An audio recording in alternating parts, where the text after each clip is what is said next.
大家好，今次參加咗東莞辦年賀2日遊，團費每人39蚊。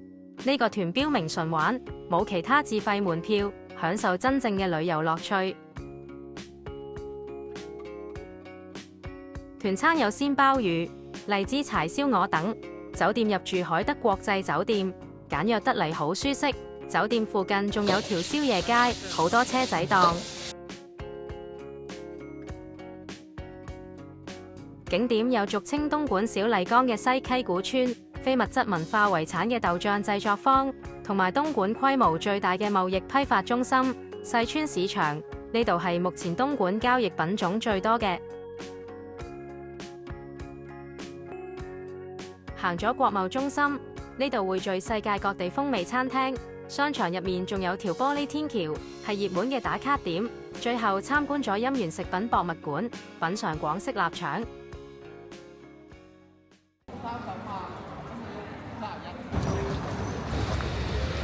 咁晚上咧，我哋住咧係住翻喺石碣嗰邊嘅嚇。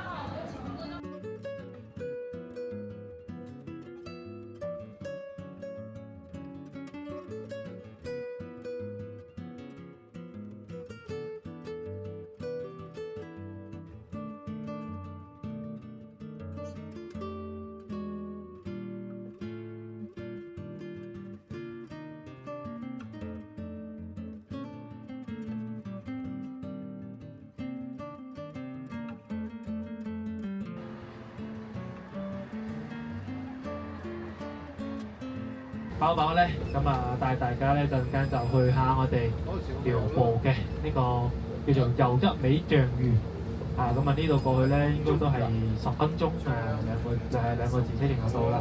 因為其實今日啲車程咧基本上都係喺寮步呢邊咁樣啊，啲地方都係喺呢度嘅。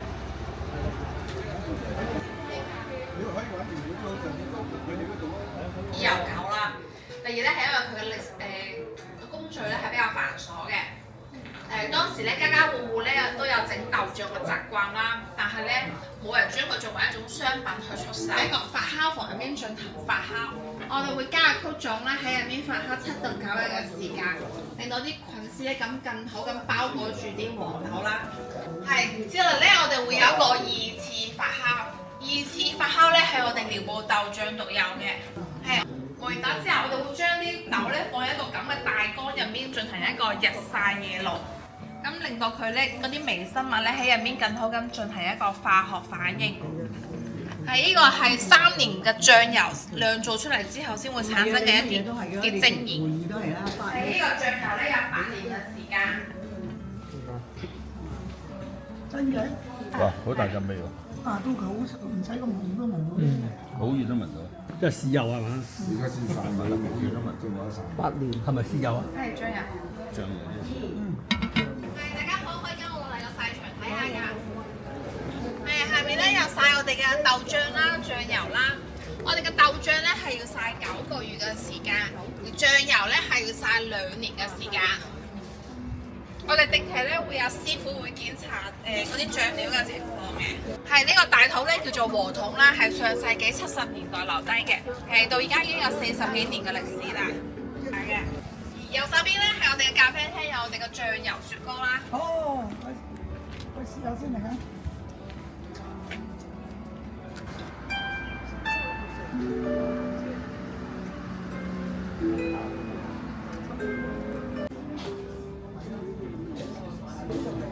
呢個都幾香啊！好似呢個。我有新加坡嘅點啊？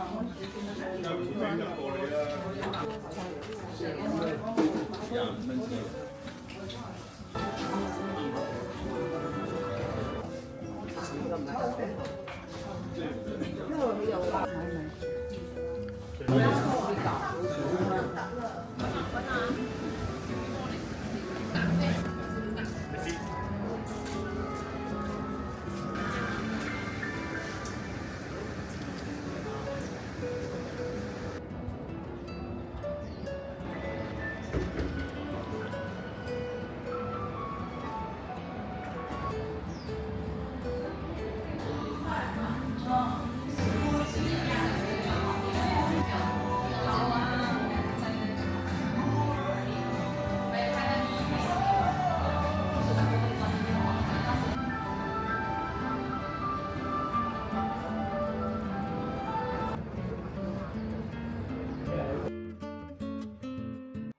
咁啊呢個西溪古村啦，佢入到去裏邊咧有個牌坊啊，好似呢個澳門嘅呢個大三巴咁樣嗰個牌坊，好似嘅。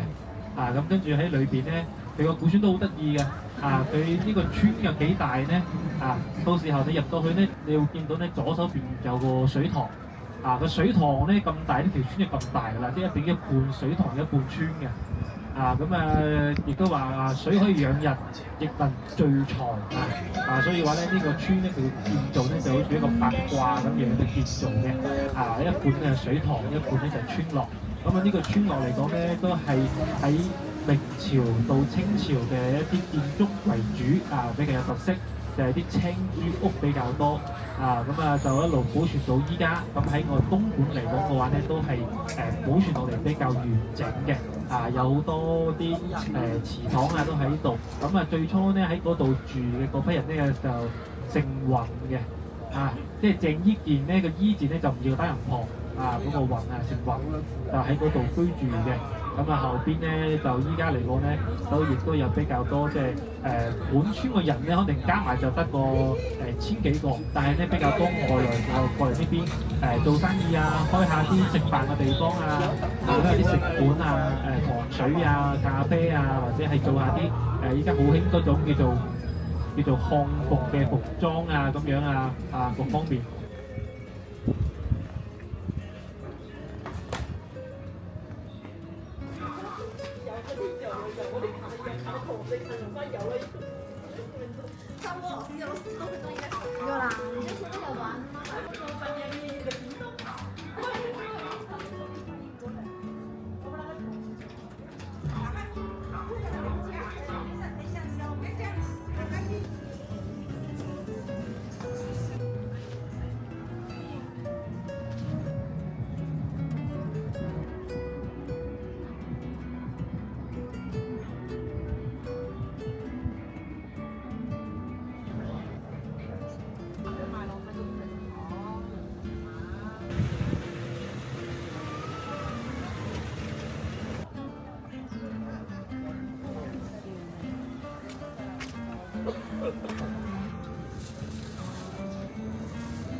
我依家60歲有中意飲得咁多啦。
塊，包子給你們。什麼雞嗎？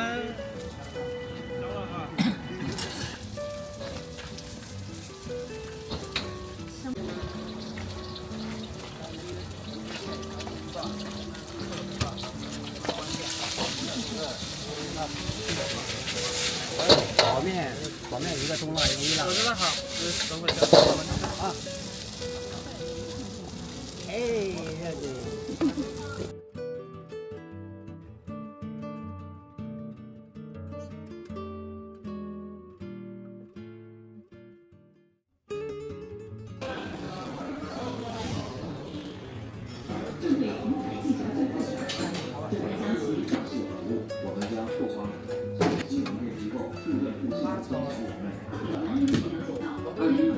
西部陆海新风扫班列累计发运集装箱货8，航线覆盖24个国家。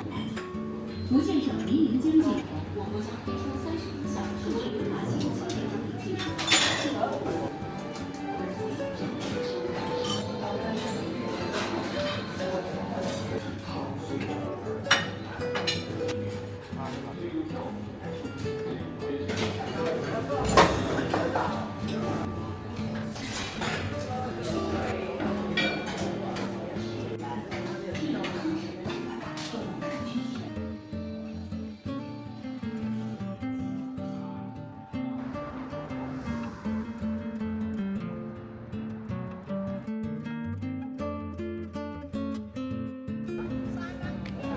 細川獨貿咁呢個其實咧就係一個獨貿市場嚟嘅，係啦。呢個細川嚟講嘅話咧，其實佢喺1997年先開始去建造呢個市場嘅。咁未建造之前咧，呢度就係啲農田同埋啲魚塘喺97年之後咧先開始打造呢一個貿易市場。咁喺依家即係東莞嚟講啦喺東莞嚟講嘅話咧，係一個最大嘅一個批發貿易嘅地方嚟㗎啦。佢好多個區域咧除咗生鮮，佢係淨係做上晝嘅9點半到12點呢個做生鮮嘅。跟住咧其他嘅蔬菜同埋呢個糧食各方面嘅咧就係24小時都有做嘅。所以嘅話咧係一個即係喺當地嚟講咧係最大嘅一個貿易市場嚟㗎啦。檔口好多嘅，因為佢裏邊咧有成1970個檔口嘅，好多檔口嘅，即係各式各樣都有嘅，所以裏邊咧其實都好大下嘅。呢個團咧就話做年貨啊嘛，咁到時候大家就自己去自由參觀自由玩。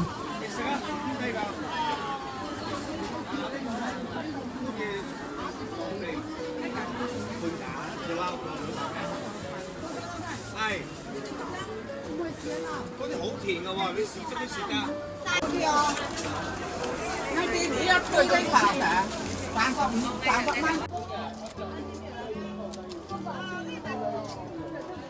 可以試下㗎，可以試下㗎。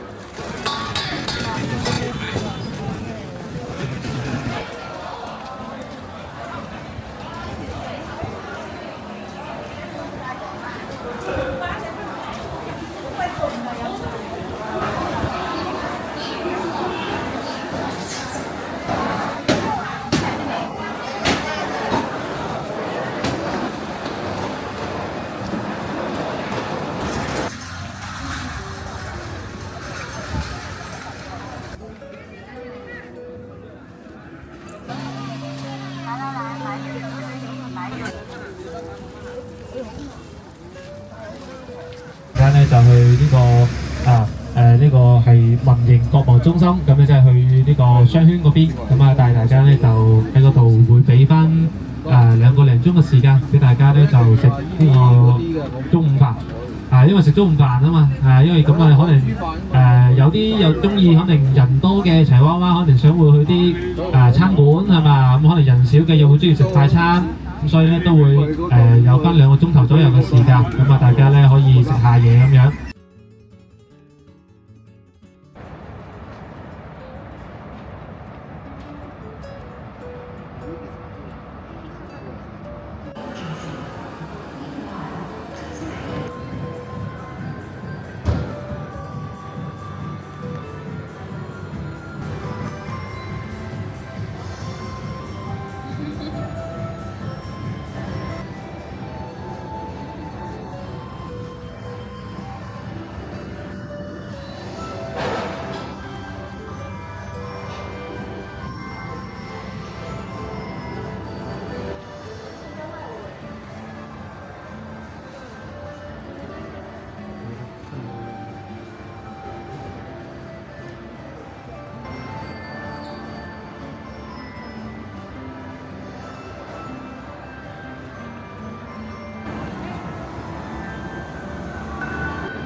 係啦，咁啊，我哋咧陣間去口街嘅呢間叫做音源食品文化呢個文化館咧，佢係有呢個臘腸、臘味亦都有呢個清金普洱有呢個咁有時候會有蛋撻或者有雞仔餅或者有老婆餅咁，佢有啲咁樣嘅小食咧俾大家咁即係有呢個下午茶俾到大家去試一試嘅。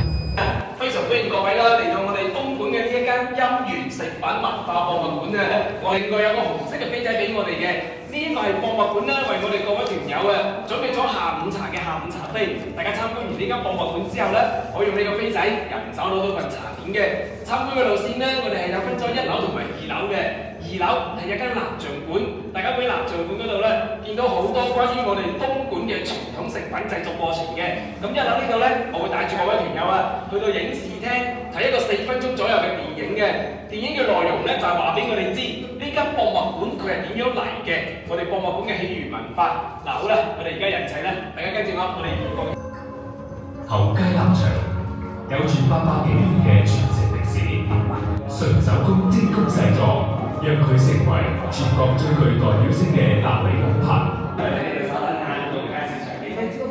呢一個咧就係我哋東莞市口街鎮非遺嘅主要項目口街臘腸嘅製作工藝仿真場景嘅。我哋口街人製作臘腸已經有800幾年嘅歷史嘅啦，純手工做嘅臘腸咧係好似後面嗰幅畫咁嘅，有9個手工步驟啊。咁月餅嘅手工藝製作咧，就好似場景呢度見到咁嘅，係有4個手工步驟嘅。工廠嘅老細最早咧就係曬豉油出身嘅，豉油廠就好似呢幅畫咁啦，有600幾畝咁大。而家搬咗去佛山市嗰邊啦。下面呢隻蟠菜咧，佢同我哋香港食嘅蟠菜同出一個根源嘅，係而家東莞最有錢嘅鎮區長安鎮嘅特產。咁呢個叫做糖不甩嘅咧，東鄉鎮每年到咗元宵節，外母會做俾女婿食嘅甜品嚟嘅。下面有問啦，啲臘腸會切到一片片，原來係咩樣嘅咧？會喺呢度見到嘅，好簡單。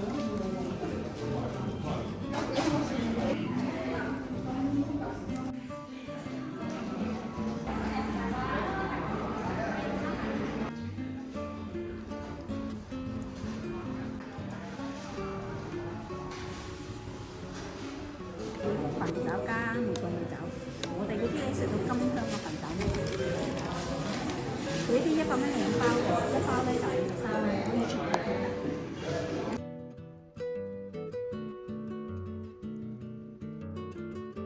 今次團費每人39蚊，再加每日80蚊導遊費，總共都唔使200蚊。咁嘅景點編排、酒店設備同埋3餐質素，大家覺得點樣？今次條片就介紹到呢度。希望你哋鍾意，多謝支持。